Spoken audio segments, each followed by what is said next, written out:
450 करोड़ वर्ष पूर्व हुई सौरमंडल की रचना के अवशेष, करोड़ों पुच्छल तारे और क्षुद्र ग्रह आदि सौरमंडल में ग्रहों के बीच घूमते रहते हैं। पृथ्वी के प्रारंभिक सृजन काल से पुच्छल तारों और क्षुद्र ग्रहों द्वारा पृथ्वी के धरातल को बहुत सारा कच्चा माल प्राप्त हुआ था। अब ये क्षुद्र ग्रह अन्य ग्रहों पर बसने वाली कॉलोनी के निवासियों के लिए जल, ऑक्सीजन और अनेकों प्रकार के खनिज पदार्थों के स्रोत बन सकते हैं।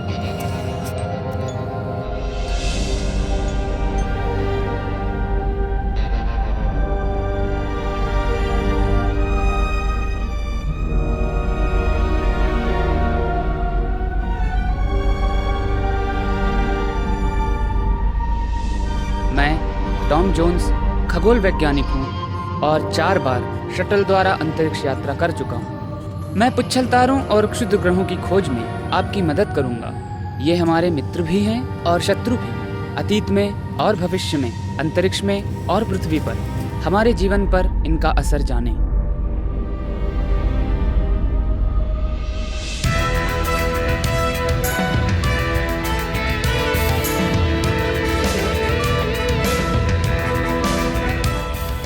संघात, धूमकेतु, उल्का और क्षुद्र ग्रह से मुठभेड़।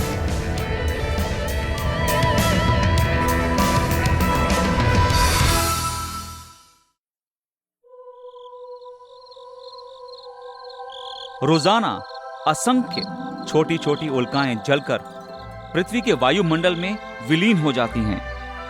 इनमें से जो रेत के कण के जितनी सूक्ष्म हैं, वे आसमान में टूटते तारे जैसे दिखाई देती हैं। हर दिन 100 टन उल्का विशेषों को पृथ्वी उड़ा ले जाती है। इनमें से कुछ ही बड़े टुकड़े हैं जो वायुमंडल में घुसकर धरातल पर गिरते हैं। 10,000 वर्ष पहले उत्तरी अमेरिका के मैदानों पर अंतिम हिमयुग का असर कम होता जा रहा था।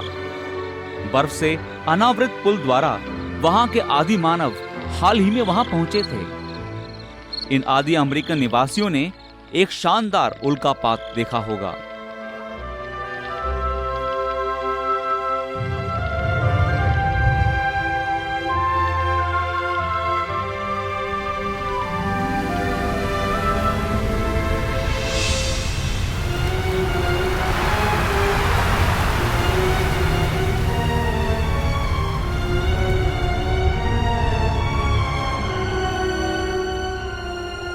विशाल आतिशबाजी के बाद सैकड़ों उल्काओं के टुकड़े पृथ्वी पर गिरे।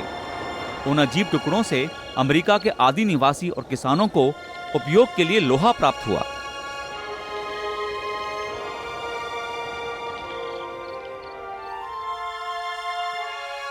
इन उल्का पिंडों की खोज में उल्का शिकारी अब वहां के गेहूं के खेतों की ओर फिर से आ रहे हैं। ये वे उल्का पिंड तलाश कर रहे हैं जो पृथ्वी पर गिरकर 1 मीटर से अधिक गहरे समा गए थे। अक्टूबर 2006 में एक खोज करने वाली टीम आई। उसका लक्ष्य था एक ऐसे उल्का पिंड की तलाश करना जो 10,000 वर्ष पूर्व पृथ्वी पर गिरा हो और उसके बाद जिसे किसी ने देखा या छुआ तक न हो।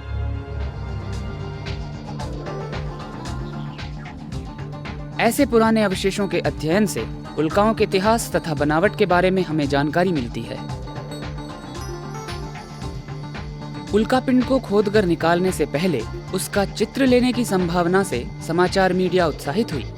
टकराव द्वारा उल्कापिंड का नाटकीय उद्भव तथा भविष्य में इसी प्रणाली को अपनाते हुए मंगल ग्रह की सतह के नीचे के पत्थरों के निरीक्षण का विचार आदि इन बातों से लोग मोहित हुए।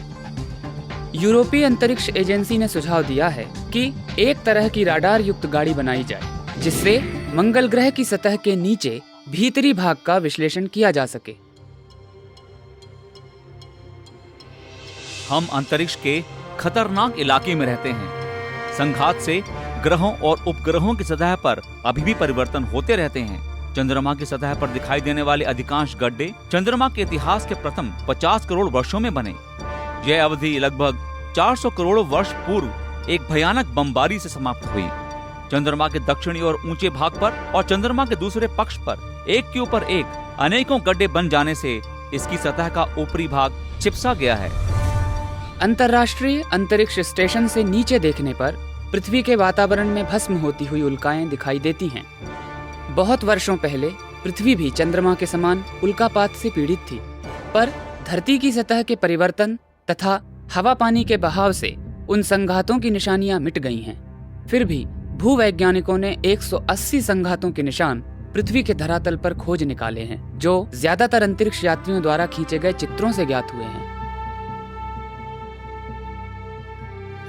1960 के प्रारंभिक काल में भूवैज्ञानिक और खगोलज्ञ यूजीन शूमेकर ने विंसलो, एरिजोना के समीप 1 किलोमीटर चौड़े बेरिंजर गड्ढे का निरीक्षण किया था। रेगिस्तान की जलवायु में इस गड्ढे के बाहरी निशान स्पष्ट बचे हैं, जो चंद्रमा के गड्ढों के समान दिखते हैं।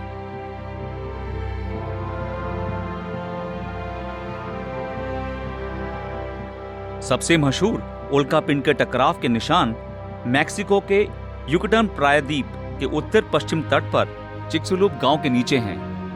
चिक्सुलूप गड्ढा समुद्री चूना पत्थर के नीचे दबा पड़ा है और सतह पर अस्पष्ट रूप से ही इसका गोलाकार किनारा दिखाई देता है।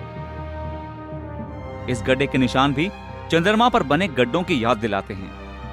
हम अनुमान लगा सकते हैं कि इस गड्ढे को बनाने वाला उल्कापिंड टकराव कितना भयानक हुआ होगा।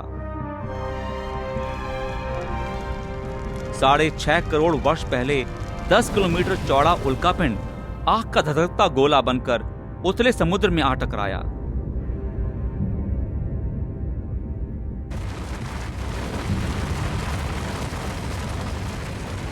इस भीषण उड़ती चट्टान के वेग पर वायुमंडल का कोई असर नहीं पड़ा।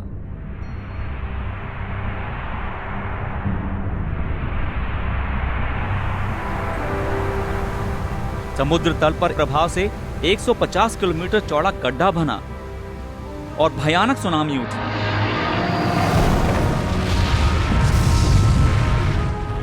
समुद्र तल से लाखों टन धूल वातावरण में फैली, जिससे पृथ्वी अंधकार में डूब गई और पेड़ पौधे नष्ट हो गए। अम्ल वर्षा से समुद्र जल विस्मय हुआ।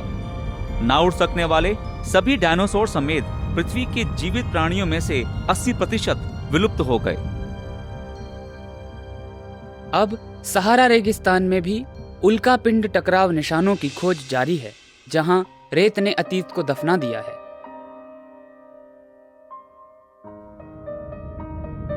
हम अंदाजा लगाते हैं कि बड़े उल्कापिंड जलते हुए आग के गोले बनकर रेगिस्तानी धरातल पर गिरे।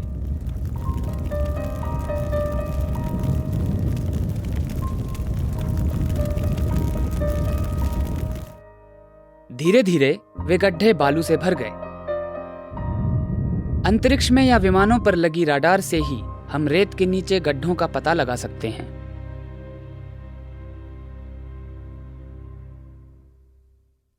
कुछ समय पूर्व मध्य साइबेरिया के सुदूर तुंगस्का क्षेत्र में एक उल्कापिंड का टकराव हुआ, लेकिन वहां कोई गड्ढा नहीं बना।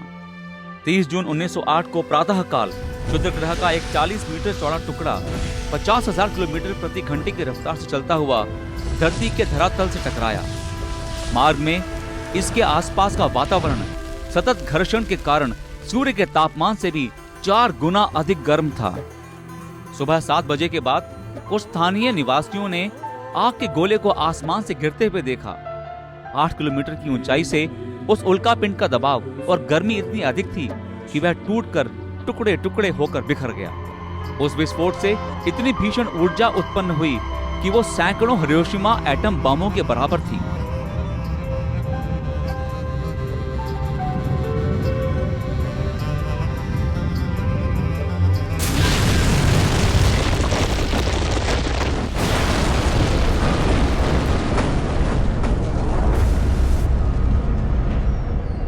इससे 8 करोड़ वृक्ष जलकर नष्ट हो गए। इतनी भीषण प्रलय कि जिससे आधुनिक समय का एक पूरा महानगर बर्बाद हो सकता था। बिना किसी चेतावनी के 15 फरवरी 2013 को साइबेरिया में एक और क्षुद्र ग्रह आ गिरा। दर्जनों मकानों और कारों पर लगे हुए वीडियो कैमरों से क्षुद्र ग्रह को आकाश से धरातल पर आते हुए चित्र लिए गए। यह ऐतिहासिक क्षण था जिसे पहले किसी ने वीडियो द्वारा विस्तार पूर्वक चित्रित नहीं किया था। इस घटना में किसी के मारे जाने की सूचना तो नहीं है, लेकिन 1500 लोग घायल हुए थे। उल्का के विस्फोट से खिड़कियों में लगे शीशे टूट गए और लोगों को चोटें आईं।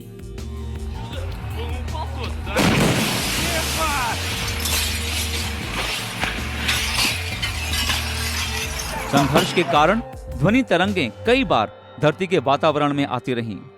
7,200 मकानों को नुकसान हुआ। उल्का पिंड के टुकड़े दूर दूर तक छिटक गए थे। बाद में अनेकों टुकड़े पाए गए।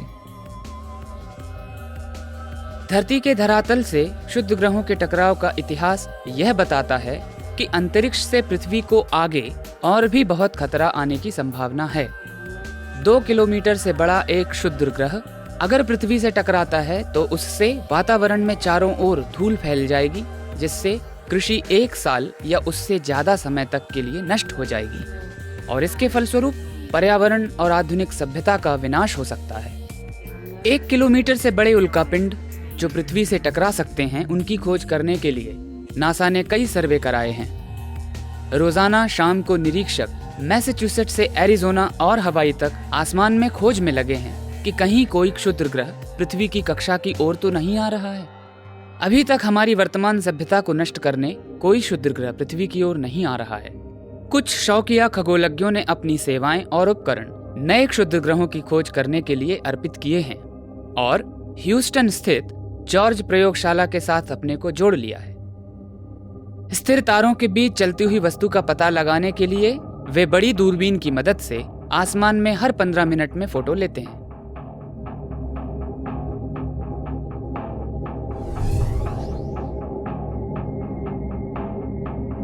अधिकांश शुद्ध ग्रहों के घूमने के मार्ग एस्टेरॉयड बेल्ट में हैं। यह मंगल और बृहस्पति ग्रहों के बीच स्थित है।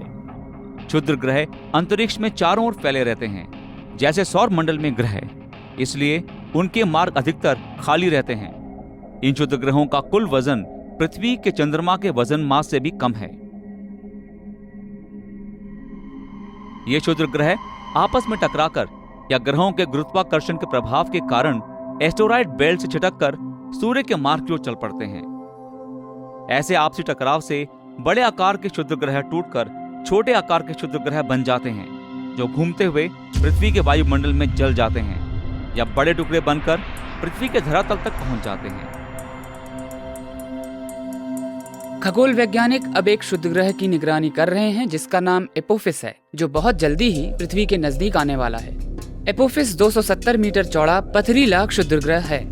शुक्रवार 13 अप्रैल सन 2029 को एपोफिस पृथ्वी से 33,000 किलोमीटर की सीमा के करीब तक आ जाएगा। यह दूरी मौसम की जानकारी लेने वाले या टेलीविजन सिग्नल पहुंचाने वाले जियो स्टेशनरी उपग्रहों की ऊंचाई से भी कम है। एपोफिस जैसे बड़े क्षुद्र ग्रह के टकराने से एक पूरा शहर नष्ट हो सकता है या सुनामी उत्पन्न होकर तबाही मच सकती है। पृथ्वी पर इतने बड़े क्षुद्र ग्रह का टकराव हर 50,000 साल में एक बार होने की संभावना है। एपोफिस द्वारा हमें यह चेतावनी मिलती है कि बड़े क्षुद्र ग्रहों से पृथ्वी को सदैव बड़ा खतरा बना रहता है। हमने रोबोट युक्त अंतरिक्ष यान चालू किए हैं, जिनसे क्षुद्र ग्रह की नजदीकी से जानकारी मिल सके। 1991 में गैलीलियो अंतरिक्ष यान ने ग्रैस्पा क्षुद्र ग्रह का अध्ययन किया था और 1993 में इसने आइडा के बारे में जानकारी हासिल की और पता लगाया कि इसका डैक्टिल नामक एक छोटा चंद्रमा भी है। 1997 में नियर शूमेकर अंतरिक्ष यान मैथिल्डे नामक काले क्षुद्र ग्रह के करीब से गुजरा, जो 50 किलोमीटर चौड़ा है। 2000 में नियर शूमेकर अंतरिक्ष यान ने पृथ्वी के करीबी क्षुद्र ग्रह इरोस की परिक्रमा की। 2001 में यह यान इरोस के तल पर उतरा, जो समतल नहीं था, बहुत ऊंचा नीचा था। हायाबुसा अंतरिक्ष यान ने इटोकावा क्षुद्र ग्रह का निरीक्षण किया। इसकी सतह पत्थर के छोटे छोटे टुकड़ों के ढेर से बनी जान पड़ी। 2005 में हायाबुसा यान इटोकावा पर उतरा।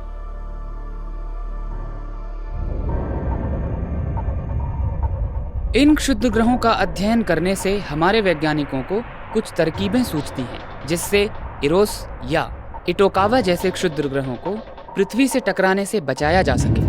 कुछ सुझाव प्राप्त हुए हैं कि लेजर, सौर पालों या नाभिकीय ऊर्जा द्वारा इन क्षुद्र ग्रहों को करीब से टकराकर उन्हें नष्ट कर दिया जाए।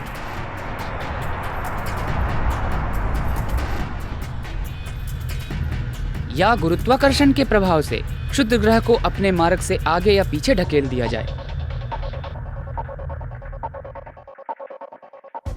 पुच्छल तारे से भी पृथ्वी को बड़ा खतरा हो सकता है, विशेषकर उन पुच्छल तारों से जो हेल बॉब पुच्छल तारे के समान साधारण पुच्छल तारों से 7 गुना बड़े हों। अगर ऐसा पुच्छल तारा पृथ्वी से टकरा जाए तो उसका विनाशकारी प्रभाव डायनासोर को नष्ट करने वाले प्रभाव से 40 गुना ज्यादा होगा। इसके असर से धरती के सभी जीव जंतु समाप्त हो सकते हैं। अनेकों पुच्छल तारों के समान हेल बॉब की कहानी भी ऑट क्लाउड से शुरू होती है, जो ग्रहों की कक्षा से पार बर्फ से ढके टुकड़ों का गोलाकार आवरण है। टक्कर होने पर इस क्लाउड से बर्फीली गेंदों के समान टुकड़े सूर्य की दिशा में जाकर पुच्छल तारों में बदल जाते हैं। 4000 वर्ष पहले मिस्र के राजा पेपाई एक के शासनकाल में ऑट क्लाउड से बिछुड़ने के बाद हेल बॉब धूमकेतु पृथ्वी के बहुत करीब पहुंच गया था। सकारा स्थान पर इस राजा के पिरामिड में लंबी पूंछ वाले तारे के बारे में एक लेख है। हो सकता है कि यह हेल बॉब नामक पुच्छल तारा ही रहा होगा।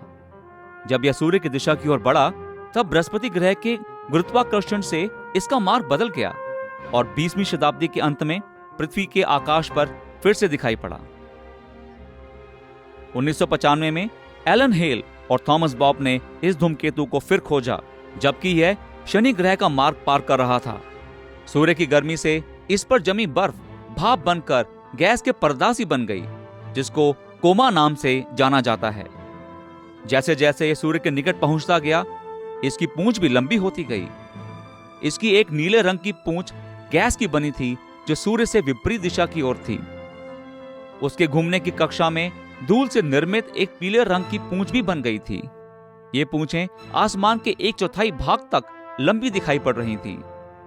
बृहस्पति ग्रह के गुरुत्वाकर्षण के प्रभाव से यह पुच्छल तारा सूर्य के करीब पहुंचकर आइजोन पुच्छल तारे के समान सनग्रेजर बन सकता है।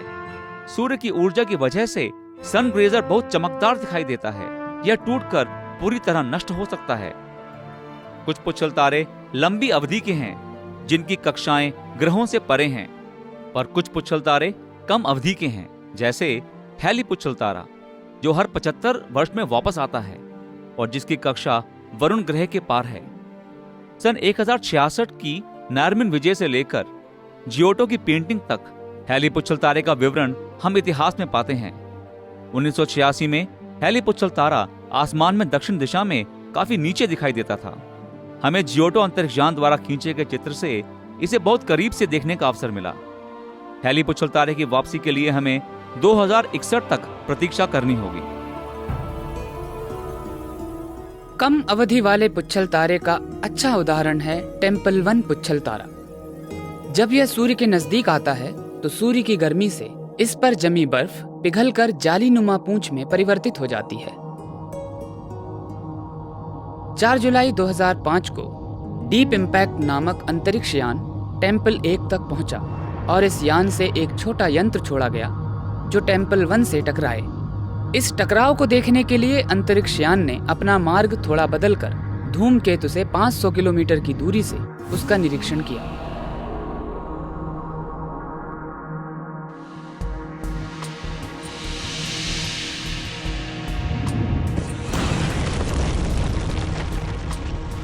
इस मिशन से हमने जाना कि यह पुच्छल तारा कमजोर भुरभुरी धूल से भरी गेंद के समान है, जो बर्फ से ढका हुआ है। सौरमंडल के प्रारंभिक काल से इसकी बर्फ बिना किसी परिवर्तन के चली आ रही थी।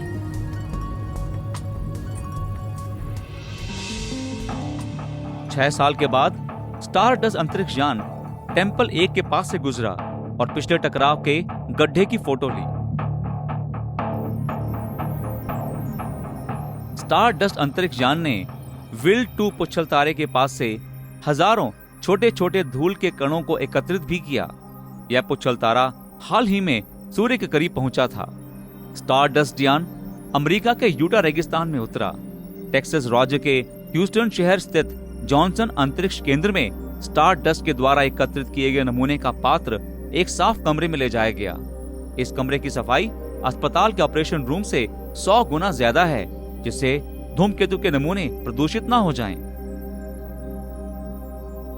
अंतरिक्ष यान ने सूर्य के गर्म तापमान के प्रभाव से बने नमूने एवं सूर्य से बहुत दूर ठंडे तापमान के प्रभाव से बने ऑर्गेनिक कंपाउंड के नमूने एकत्र किए थे। खगोल वैज्ञानिकों ने इन नमूनों में ग्लाइसिन अमीनो एसिड पाया। अमीनो एसिड जीवन रचना के लिए उपयोगी तत्व है। मार्च 1993 में माउंट पालोमार पर खगोल वैज्ञानिक जीन और कैरोलिन शूमेकर तथा डेविड लिवाई ने एक असाधारण पुच्छल तारे को बृहस्पति ग्रह का चक्कर लगाते पाया था। 1992 में शूमेकर लिवाई 9 नामक पुच्छल तारा बृहस्पति ग्रह के बहुत निकट पहुंच गया था, जिससे उस बड़े ग्रह ने उस पुच्छल तारे को अनेकों टुकड़ों में तोड़ दिया। बृहस्पति ग्रह से टकराव की ओर बढ़ते हुए इसके छोटे छोटे टुकड़े इसकी कक्षा पर डोर पर बंधे मोती के दानों की तरह लग रहे थे। हर घंटे पुच्छल तारे के टुकड़े बृहस्पति ग्रह के वातावरण में घुसते गए, जिससे पृथ्वी के आकार के गहरे रंग के धब्बे बृहस्पति के वातावरण में कई हफ्तों तक नजर आए। शूमेकर लिवाई 9 पुच्छल तारे का भीषण टकराव हमें याद दिलाता है कि हमारी पृथ्वी की कक्षा रणभूमि के समान है। पुच्छल तारे मित्र भी होते हैं और शत्रु भी। शायद पुच्छल तारों के टकराव से ही जल और जैव पदार्थ धरती पर आ सके और चंद्रमा के ध्रुवों पर बर्फ जमा हो सकी। क्षुद्र ग्रहों की तुलना में सुदूर स्थान से आते हुए पुच्छल तारों को पृथ्वी के धरातल से हम नहीं खोज सकते हैं। पृथ्वी की ओर आने वाले धूमकेतुओं की जानकारी मिलने के बाद उससे बचने के लिए हमें केवल कुछ ही साल मिलेंगे। टकराव के बाद के विनाशकारी परिणामों को समझने के लिए अनुमान लगाइए कि यदि शूमेकर लिवाई जितने बड़े आकार का पुच्छल तारा अगर पृथ्वी के धरातल से टकरा जाए तो क्या हो सकता है। पृथ्वी के धरातल पर बृहस्पति ग्रह के समान घना वातावरण नहीं है, अतः 2 किलोमीटर चौड़ा पुच्छल तारा बहुत बड़े आग के गोले के रूप में वातावरण को चीरते हुए धरातल पर आ घुसेगा। मान लो कि पुच्छल तारा ह्यूस्टन के दक्षिण और मैक्सिको के खाड़ी में आ गिरता है, जिससे 10 लाख मेगाटन ऊर्जा का संचार होता है।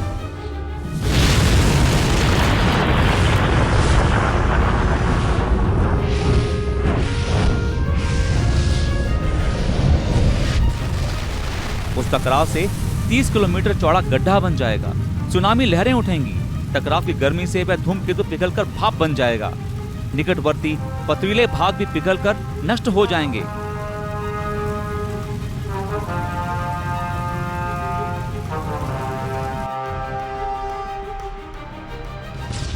सुनामी लहरें तटीय नगरों में घुस जाएंगी। पेड़ पौधे नगर की इमारतें सब कुछ नष्ट हो जाएंगी। खिड़कियों के शीशे टूट जाएंगे, पुल टूट जाएंगे, कारें तेज लहरों के साथ बहकर बहुत दूर जा गिरेंगी। वातावरण में धूल उठने से महीनों तक सूरज ढका रहेगा, जिससे पृथ्वी पर अंधेरा छाया रहेगा। चंद्रमा के धरातल से अंतरिक्ष यात्रियों को पृथ्वी छोटी मासूम सी दुनिया की तरह दिखाई देती है। पृथ्वी का जीवमंडल नाजुक है, जो तेज परिवर्तन नहीं झेल सकता। एक भीषण टकराव से उत्पन्न परिस्थितियों में यदि मनुष्य जिंदा बच जाते हैं तो भी फसलें, खेतीबाड़ी तथा सभ्यता के निशान नष्ट होने से मानव समाज को बहुत हानि पहुंचेगी। ऐसी घटनाएं हमारे लिए अत्यंत नुकसानदायक हैं। अतः हमारा प्रयास होना चाहिए कि पुच्छल तारों और क्षुद्र ग्रहों के टकराव से पहले ही उनके मार्गों की खोज करें और अपनी प्रौद्योगिक क्षमताओं के द्वारा उनके मार्गों में कुछ परिवर्तन करें। एकजुट होकर साथ मिलकर काम करने की इच्छा ही इस प्रयास में अब तक एक कमी है। मानवता का सिलसिला बनाए रखने के लिए चलो एकता से मिलकर काम करें।